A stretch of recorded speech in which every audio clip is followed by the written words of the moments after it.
Good afternoon, everyone. Thank you for joining us today. My name is Sam Belknap. I am currently the director at the Island Institute of its Center for the Marine Economy. But in addition, I serve on the executive committee of the National Working Waterfront Network, which is the host of our webinar today.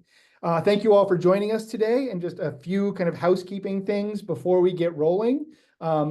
If folks have questions throughout the presentation or the webinar today, please go ahead and enter them right in chat. We are joined by Kristen and Laura, who are both also members of the National Working Waterfront Network, and they'll be making sure we are capturing all of the questions folks have today, and that we have a chance to address those at the end of the webinar, as well as in any follow-up material for answers that we can't provide today. This meeting is being recorded and will be made available to the National Working Waterfront Network after the fact.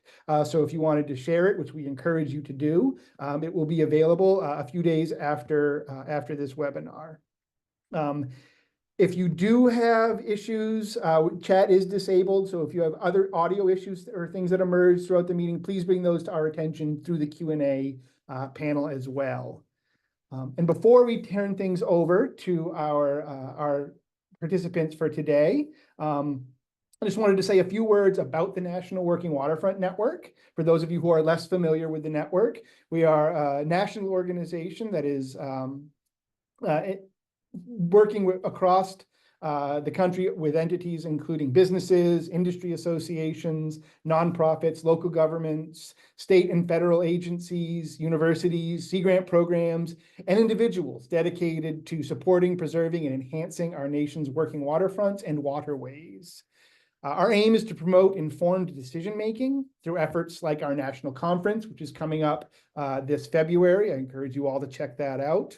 Our listserv, our websites, our internships, and webinars like this. We'll be putting some links in chat for folks to sign up for our listserv, to follow us, and to learn more about the National Working Waterfront's upcoming conference this February in San Diego. And if you are not already part of the network and engaged in supporting working waterfronts across the country, please, we encourage you to sign up for the listserv, where you can post questions, highlight opportunities for your colleagues working in this space, and learn more about the tools and resources that are being shared from participants in the network across the country. And you can also stay up to date with happenings, including webinars like this and our conferences and other convenings and internship opportunities that emerge. And again, I very much encourage those of you to check out the conference, as we will have a full agenda posted for that in the coming weeks for our conference this February. Now with that, just to remind everyone why we are here today, we're here to learn more about the Working Waterfronts Disaster Mitigation Tax Credit that's been introduced in both House and the House and the Senate, thanks to the federal delegation from Maine and other states as well. We are joined by the Chief Policy and External Affairs Officer, Nick Batista from the Island Institute. We are also joined by Nora Carlos, who's a senior associate at High Street Strategies, a DC-based firm. And both have long been engaged in conversations around this. And we're really here today to learn more about what this tax credit is, what it means for working waterfronts nationally, and how it came into being, and how that process can help inform other federal level supports for working waterfronts moving forward. So with that, I will turn it over to Nick. I believe you are kicking us off. So thank you, everyone. Welcome, Nick Batista. Thank you, Sam. Sorry about the trying to drive and the screens in the webinar mode is always fun. But thank you, everybody. Nick Batista, Chief Policy and External Affairs Officer at the Island Institute. Really excited to be here today talking with the National Working Waterfront Network. When I started at the Island Institute 13 years ago, worked on a project to create a National Working Waterfront Toolkit that was funded by the EDA. And part of that project led to the development of the National Working Waterfront Network. So it's great to be back here. Been working on working waterfront issues most of my professional career, starting as a Sea Grant Fellow in Congresswoman Shelley Pingree's office and the Island Institute. And so, yeah, I'll turn it over to Nora to introduce herself, and then say a little bit about the Island Institute, and we'll get going. Thanks so much, Nick. Hi, everyone. Thanks so much for joining. My name is Nora Carlos, and as Sam said, I'm a senior associate at High Street Strategies, a firm based in DC. But don't fear, I'm not one of those typical DC folks. Prior to coming to High Street, I spent about 9 years in the nonprofit sector, and I worked for the Chesapeake Bay Foundation. And during that time, I spent 2 years living and working on Smith Island, which is a full-time waterman community in the middle of the Chesapeake Bay. So working waterfronts and these issues are near and dear to my heart. And after leaving the foundation, I worked with this firm, which I'll share a little bit more about, but got connected to organizations like the Island Institute, who are doing great work. Really excited to see so many of you joining us today and that you're excited to learn more about these issues. And we really hope to work together with you, and keep your questions coming, and we'll have a good time this afternoon. Back to you, Nick. Awesome. Thank you. Cool. Island Institute, there's our mission. We'll move right along. High Street Strategies. Yep. So High Street is a firm that's based in DC. And basically what we do is we help bring Island Institute's interest, policy priorities to DC. So Island Institute has long established relationships with the main delegation, but being located in DC, we have a little bit more access and proximity. So we also help bring these issues, like working waterfronts issues, to the attention of relevant committee members and things like that. So in addition to representing the Island Institute, High Street also works with a number of different nonprofits in the energy and fisheries space. So look us up. Well, thank you, Nora. All right. So this is a little weird. I can't see you the way my screen is, but we'll go with it. So you all know that working waterfronts are important in Maine. Island Institute is located in Maine. Our commercial fisheries have over $600 million in landed value and a conservative economic impact estimate of at least 1.5 billion. Over 10,000 license holders, 35,000 direct or indirect jobs in the sector. All of these jobs start, end, or are connected in some way to strong working waterfront infrastructure. Last January, we had a couple of unprecedented storms hit the coast, 2 in a row in the span of a couple of days, and they caused significant damage to our working waterfront infrastructure. Maybe for those of you on the Gulf Coast or elsewhere, you're used to some of, or you see some kinds of pictures like this more often. For us in Maine, it was really a pretty big wake-up call, and we had extensive damage across the coast and across the working waterfront infrastructure. Just another example of the damage. It was a working waterfront that supported a number of fishermen, and a good portion of the pier disappeared. The pilings came unseated. The fish house there is in the water. In response to the storms, the state moved pretty quickly to develop a working waterfront resilience grant program. It's $25 million to support working waterfronts that were damaged by the storm in rebuilding with resilience. The governor proposed that in February. Storms happened in January. Governor proposed it in February. In May, the legislature funded it, and by August, working waterfronts had gone through the process of applying and had been awarded funds for rebuilding with resilience. There's some other funding sources that the state also deployed towards working waterfronts and to help them recover. But part of what we saw in all of this is that Maine's working waterfronts are mostly privately owned. We have a lot of privately owned infrastructure. And come to find out, when you're a small business or you're privately owned working waterfront infrastructure and your infrastructure is damaged by a storm like this, you don't get FEMA assistance. You don't have the breadth of assistance that public infrastructure has or that even homeowners have. You can get a loan to rebuild, but sort of thinking about how do you rebuild with resilience, there's not a lot of programs out there for privately owned working waterfronts. And again, in Maine, these are hugely important to our communities. A lot of the smaller privately owned working waterfronts were heavily damaged. Some of them were completely washed away. Others were structurally damaged. Some of them were able to be repaired. All of that meant that in Maine, we've had this pretty big focus in the last year on what do we do about our working waterfronts and the future of our working waterfronts, and how do we rebuild with resilience? Um, and so some great state programs. One of the to help fill that need for those small businesses, either they didn't qualify for state programs, or they wanted to do something different, or maybe they weren't impacted by the storms. Maybe they're on the other side of the harbor and they'll get hit with a storm in the future. We worked with Senator King's office to develop the Working Waterfront Disaster Mitigation tax credit. That's S4871, the bill here. And what we worked with Senator King's staff to develop this tax credit. I'll talk a little bit about it in a second. But really it was to fill that gap with privately owned working waterfronts that weren't able to receive a lot of support, but did want to do resilience upgrades, and trying to think about how we finance those, how we fund them, how we help support these places that support our communities. And so Senator King worked with Senator Cassidy from Louisiana, Representative Pingree, also from Maine. She lives on an island of North Haven. They were hit pretty hard. She thought this was a good idea too, and worked with Representative Murphy from North Carolina on a House companion bill. So what is this? Working Waterfront Disaster Mitigation Tax Credit. It's a tax credit worth 30% of the investment in resilience upgrades, up to $1 million worth of upgrades.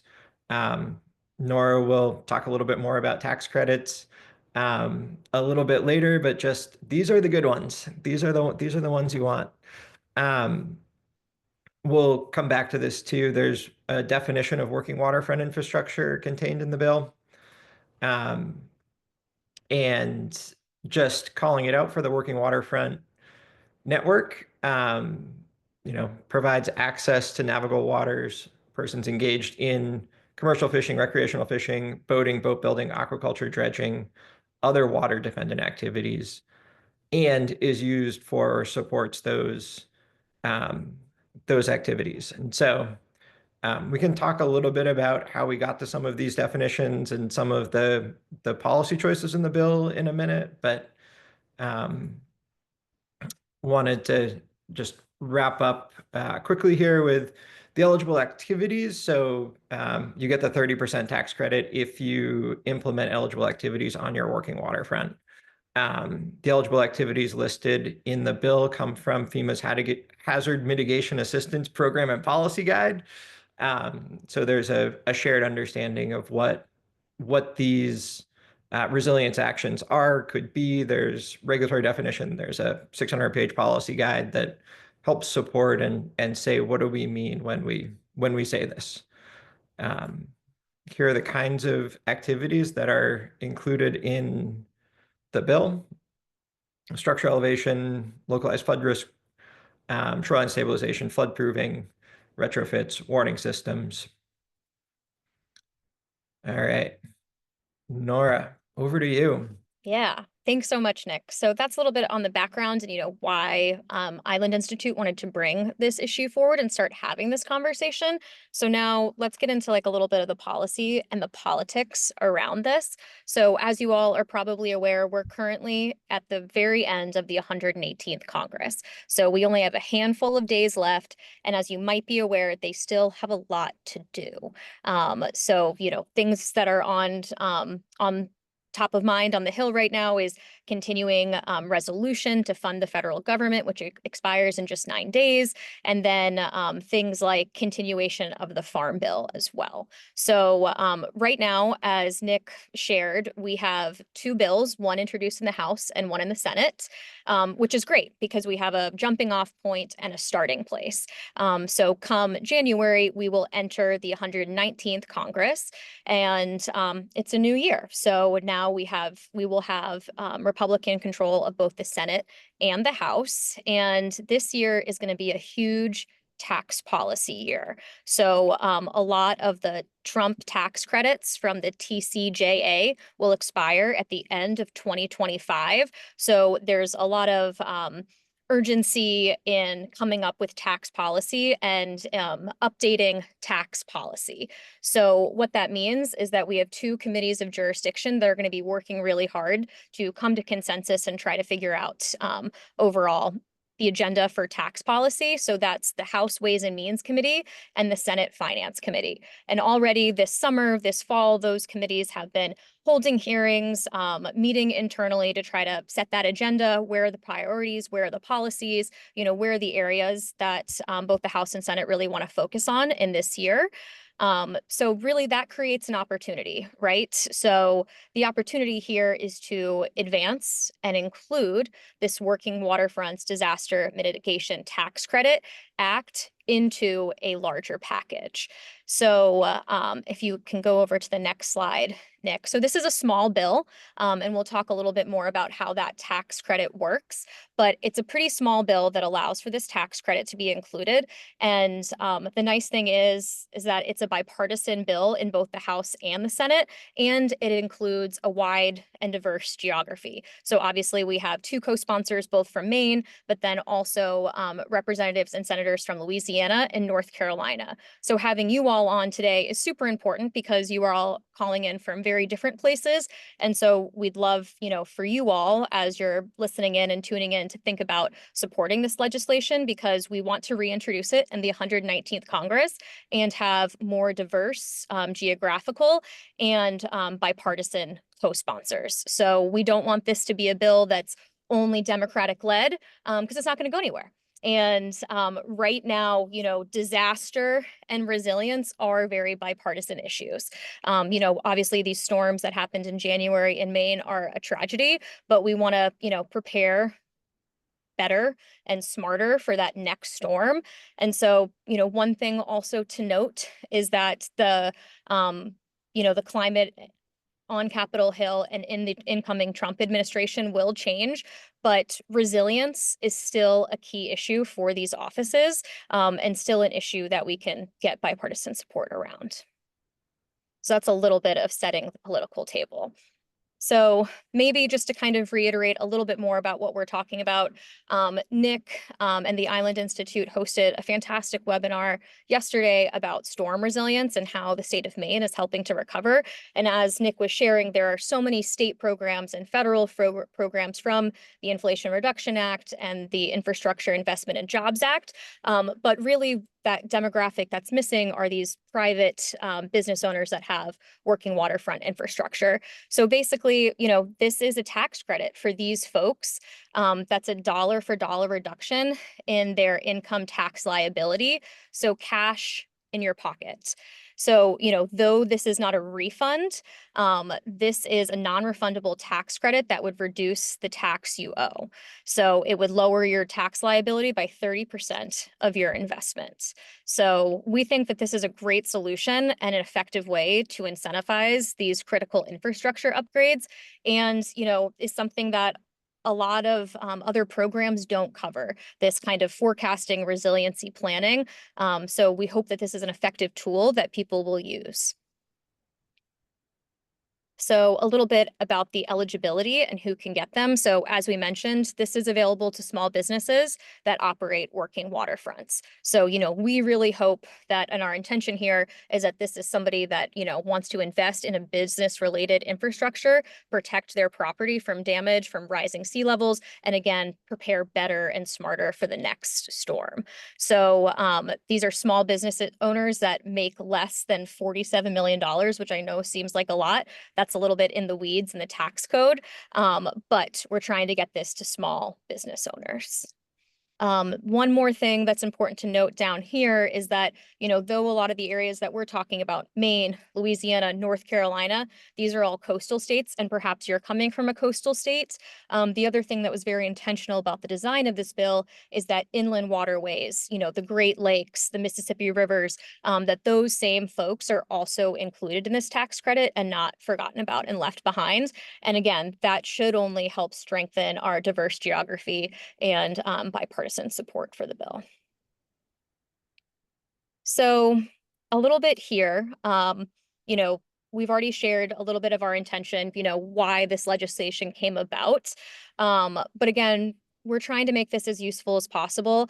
Sam and Nick have, had the last few months trying to work with folks to plan for the future. And so we really felt like there was a gap here that needed to be addressed, and one that could be, addressed by Congress and through legislation. So, again, this bill is really structured to be very similar to other business tax credits.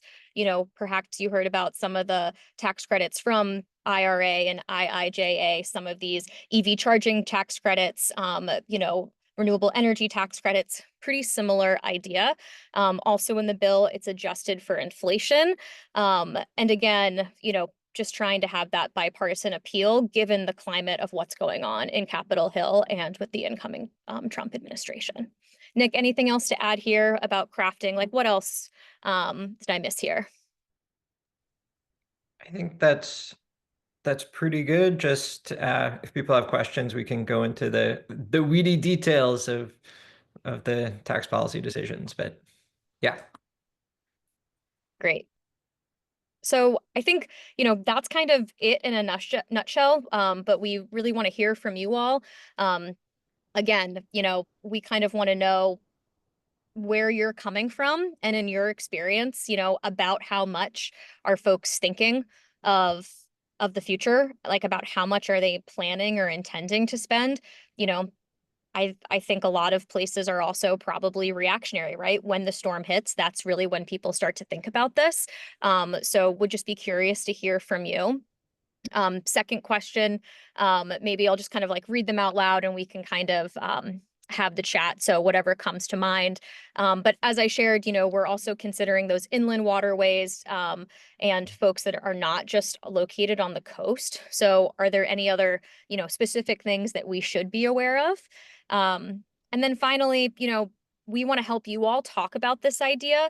Perhaps you're a messenger and you work with some of these private business owners that might be eligible for this tax credit. So what more information do you need? How can we equip you with the best information and knowledge to kind of spread the word? Because really what we're hoping from you all today is that this is an idea that you're really excited about. Perhaps you want to endorse the legislation, provide a supportive quote, because really what we'd love to do is to keep taking these different groups, bringing them to potential co-sponsors and really making your member of Congress aware that this is something you get behind so that we can get more support and move it forward into the 119th Congress. So I know that was a lot to throw at you, but super curious, to hear your thoughts, hear where you all are coming from, and happy to answer any questions about how we came to be here today. Great. Thank you so much, Nick. Thank you so much, Nora. Shannon, if you wouldn't mind just posting the questions that Nora asked in the chat so folks can have a moment to reflect upon them. If folks do have explicit responses to those questions today that they'd like to address, please feel free to raise your hand. We can ask you to come off mute and you can either vocalize them or put your thoughts directly in the Q&A. But again, this is a long-standing request for kind of feedback on this. We will share these questions in addition with all of the links that we have provided today in follow-up material so we can continue the dialogue and you can have time to digest what all of this may mean to your local working waterfront community. Any questions from our audience today? We're going to start calling on people if we don't get the questions. I do just want to reiterate the question that you raised, Nora. Given the fact that this tax credit applies to inland waterways as well, if there are folks from the Great Lakes or from some of our larger river systems that could speak to any specific concerns or issues that may need to be addressed for those inland waterways, I would really love to hear from those folks. And in the meantime, Kristen, I see your hand is raised. Please come off mute. Thanks. I tried to put it in the Q&A, but as host, I can't. So I'm just going to ask it.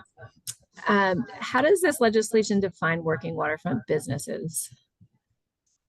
Yeah, so the legislation defines working waterfronts. Let me see if I can pull the slides up. So working waterfronts provide access to navigable waters to persons engaged in commercial fishing, recreational fishing, boat building, boating, aquaculture, dredging, other water-dependent activities, and is used for or supports those activities. And then the businesses come in if you're filing a tax credit, or if you're filing federal income taxes, then you're a business that does that. And so for one of the questions that we've been going around in Maine is around co-ops.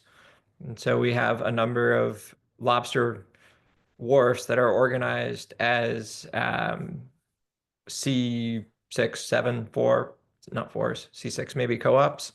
And they're not eligible for this because they're not filing federal income taxes in the same way that an LLC or a S corp or some other business entity might be. Great question, Kristen. Thank you, Nick. I saw Sam Haynes raise his hand. Oh, there we go. Mm. So I'll just read it for everyone. Sam, thank you for the question. Is there a pre-approval process or is it a standard tax credit? It is a standard tax credit. So if you do those upgrades that are defined, presumably Treasury, if this gets passed, will put out regulations that further specify what those are. And, they're likely to point back to FEMA's manual for what those things mean. But if you do those upgrades, then you would, in the same way that if you are filling out your personal taxes and you've made a energy efficiency upgrade or put in a heat pump or something, you're like, yep, did that. And here's how much I spent on it. And then you get that back, a third of that back, 30% of that back. Great, thank you, Nick. Thanks for the question, Sam. I'll use the moderator's prerogative to ask a question of my own. Given the fact that much of the country faced some severe impacts over the last year from some storms, is there any retroactivity associated with this bill should it get passed in the next legislature? That's a great question. No, not to my knowledge, but I think, once the bill is passed, then the following tax year you'd be able to apply for them. So I think, the sooner we get this bill passed, the sooner that can start to happen. So we'd need all your help in making sure that happens so that those tax credits folks can be eligible for those tax credits. That is an excellent call to action, Nora. Thank you for reminding me. just to explicitly make that more prominent for anyone here who has connections to their own delegations in their region, would love to help facilitate conversations on how we get broader bipartisan support for this across the country. I would add that thinking about a tax package next year, that's the kind of thing that somebody might say, you know what, it's really important that we reach back to 2024 or 2023. The other thing that we've seen here in Maine, at least, we have businesses that were damaged by the storms, and not all of them have made these resilience upgrades. They're still planning, contemplating, figuring them out. So they'd be actually spending the money for them in 2025. And so that, if it passed, it would be potentially eligible. Great clarification. Thank you. I see Shannon, you have your hand raised, and then William, we'll get to your question in the chat in just one moment. Shannon, go ahead. Sam, thanks. I just saw a note in the chat or a question from Alyssa that I just wanted to bring up. She said, I'd love to hear if anyone has seen complementary state legislation to this, or if not, what could they look like? Yes, at least in Maine, we have a state legislator looking at introducing a state companion. The calculus that he's going through is that at the state level, a tax credit like this is only worth about 6% of your income, or 7% here in Maine, as opposed to a federal, the state tax. Sorry, I'm getting myself tripped up in tax policy. But you owe less state taxes in Maine than you owe in federal taxes. So a tax credit is less rich, less helpful for you. Still helpful though. Yeah, great. So I will kind of, for those of you who can't see it, I'll just make sure to share William's question. So recently purchased a 21-acre marina, severely damaged by Hurricane Ike and Hurricane Beryl. Bulkheads need to be replaced, about 4,000 linear foot at 500 feet per linear foot. Is this something they should pursue? And I think one thing, I'll just jump in real quick to say, one of the documents that we will share in the follow-up to this are the specific FEMA guidelines that highlight what eligible activities would be. But at first glance, Nick, Nora, this appears to be something that would fall under this this working waterfront tax credit. Yeah, I mean, I think it would definitely be the kind of thing that the tax credit is intending to include. You know, hard to say. I'm a policy person. Hard to say if that's a good idea for you or not. But certainly, you know, were you to make that investment and this tax credit existed, that's the kind of thing that should be covered. Yeah. Agreed. Great, thank you both. And I think just being mindful of as you may be planning for investments in your business, thinking about how they could potentially align with this upcoming tax year and the emergence of this tax credit may be worth consideration and something we are happy as both the network and as the Island Institute happy to engage with more on. I will read Brian's question here that I see. So while they are limited in their ability to engage legislators, they work with many fishing associations that do. What is the best information that can be passed along to these to ensure that they are communicating effectively with policymakers? And just making reference that Brian is working in Georgia. Awesome. Thanks, Brian. We're so happy you're here because this is exactly, you know, what we are hoping to achieve. So happy to pass along some of the materials here, but, you know, and to connect. So if you want to connect me and Nick with some of those associations, these are the exact types of folks that we're really looking for. One piece of advice that we've gotten from our House co-sponsor is that, you know, many members of the House Ways and Means Committee will not introduce their own bills because they're on the Committee of Jurisdiction. But what is really helpful is to hear from stakeholders and to start having those conversations, then they're more inclined to join a bill or to introduce a bill. So you being in Georgia, off the top of my head, I'm not sure which Georgia members are on House Ways and Means. And with a new Congress, we're going to have some jockeying for some leadership positions. New folks are going to be on those committees.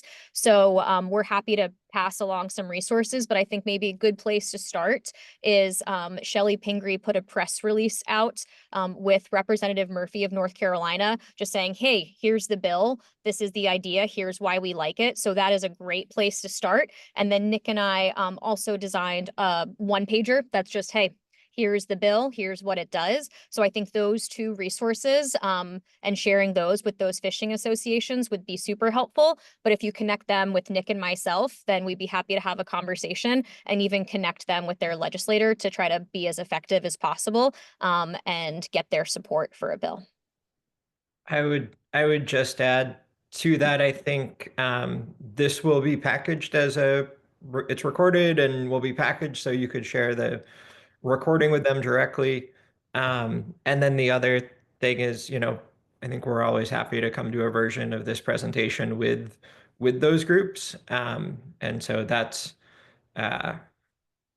always happy to talk about this stuff with fishing groups or other folks around the country who care about working waterfronts and want to be reaching out to their delegation. Recognize that at least some of you are Sea Grant folks are in positions that it's a little harder to do that outreach. But yes, if you connect us with those folks,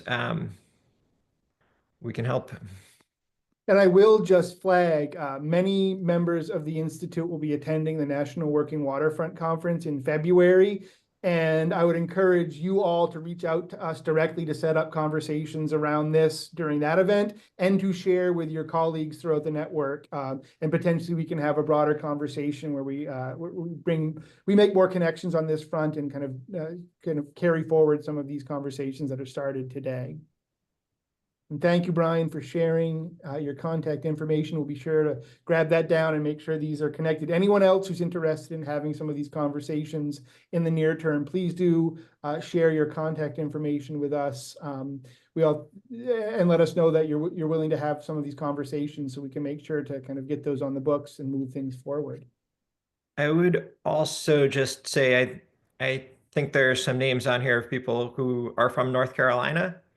And so if you're in Representative Murphy's district, also really good to reach out and just say thank you, or here's a working waterfront owner who could benefit from this. We did a great event with Senator King and Representative Pingree a couple weeks ago at a working waterfront. We just, said, here's a working waterfront owner. He wants to talk about resilience. He wants to talk about, the investment he's going to make in the future. And it was a good place for our delegation to talk about the tax credit bill, to talk about the other work they're doing, and for the working waterfront sector to raise some issues to our delegation. So, whether it's a member or inviting congressional staff out to see a working waterfront and talk to a business owner, that's always a good strategy too. Yeah. And if you don't know who that person is, or, who the best person to contact is, you can always reach out to me, and I can help you find your way to that person.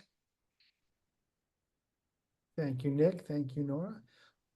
Any follow-up questions from members of the audience? As I indicate, or the audience. All right, Nick, let's go. So Nora touched on this, but the bill includes working waterfronts, marinas, that could be on lakes, could be on rivers, inland. I think that's a set of folks who haven't historically been as much a part of the working waterfront network as maybe they could be. I think the network's been relatively salty focused or Great Lakes coastal zone focused.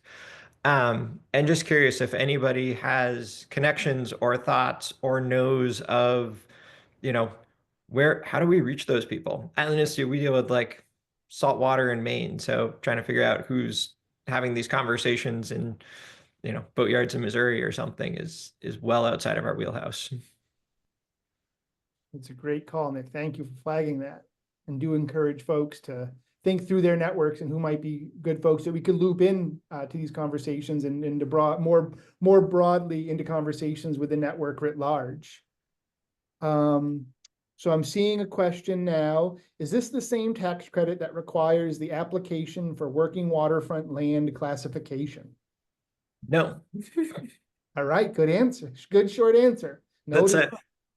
I think, you don't need to, as the tax credit is written, it's about the taxes that you're filing as a business and being able to show and demonstrate that you have those uses, those eligible uses, commercial fishing, aquaculture, boating, dredging, handful of other things, on the property that you're doing the resilience upgrades on. And so it doesn't have to get into local land use or other policies saying this is a designated working waterfront, this is protected working waterfront, it's in a working waterfront zone.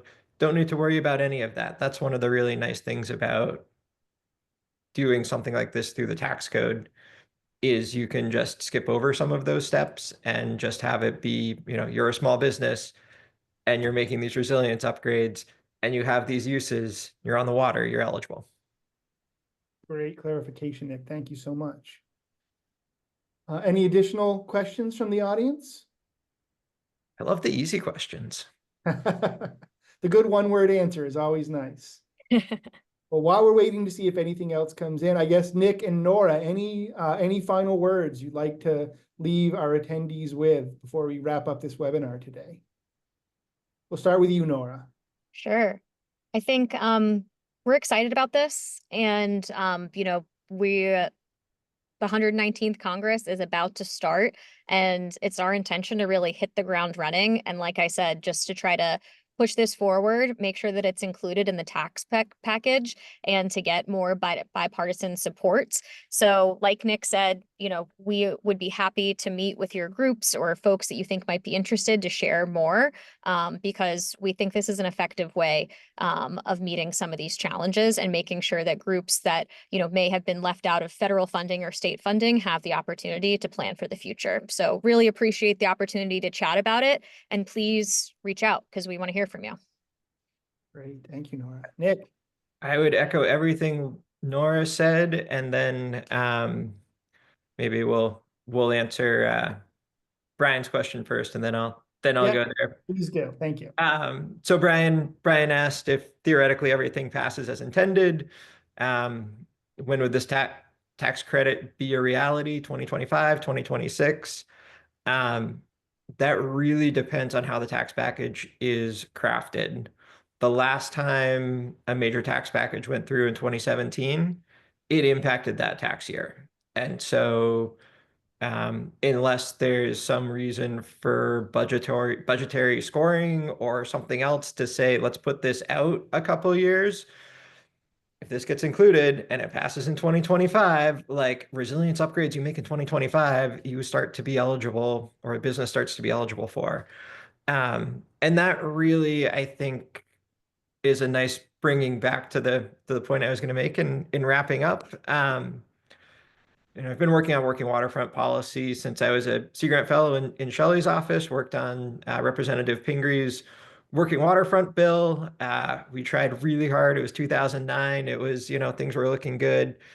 That bill's been around a long time, and I know this network's had various iterations and relationships with it. But when I think about, what is the most consequential thing we can do to support our nation's privately owned working waterfronts, it's a tax credit like this.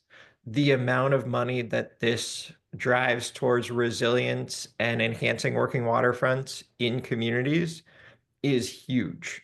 This is bigger than any grant program could be. Will be more diverse. It will have better geographic spread and be more impactful. And so when I think about that, it's like, this is the most important thing, that if we care about working waterfronts, we get this passed, and at least the privately owned working waterfronts have a good something to be shooting for. I think that's a great way for us to wrap today, Nick. Well summarized and well stated. Thank you all so much for joining us today. Double thanks to you, Nick, and the Island Institute, to you, Nora, and High Street Strategies for leaning in and providing this information, and for all of the follow-up that will come from this meeting. Thanks to the National Working Waterfront Network for supporting this webinar series, this webinar in particular, and allowing me to kind of be part of the conversation today. I will just remind folks, please do stay connected to the National Working Waterfront Network. We will reshare the links to our listserv, our LinkedIn, our website, and to the conference that's occurring this February in San Diego. We'll provide all of this in follow-up emails to you all, along with a recording of this webinar, so you can share it with your colleagues. And a last call to action: if you have ideas on future webinars that you would love the National Working Waterfront Network to present, other topics of conversation you would like to bring forth, please do let us know. We are very open to kind of bringing, in particular, some of those less discussed options and challenges, as Nick mentioned, around non-salty kind of bodies of water. So please do reach out to the network. You can find our contact information, excuse me, on the website. Shannon Hogan, Kristen are both great contacts. They're our leadership within the network right now, and are providing a firm hand on the wheel as we navigate these challenging times of storms and such. But very much looking forward to staying in contact with you all, and please do reach out. Thank you all for joining us today. Thanks again, Nick. Thanks again, Nora. Thank you, Sam. Thanks all. Thank you, everybody. Appreciate it. Take care.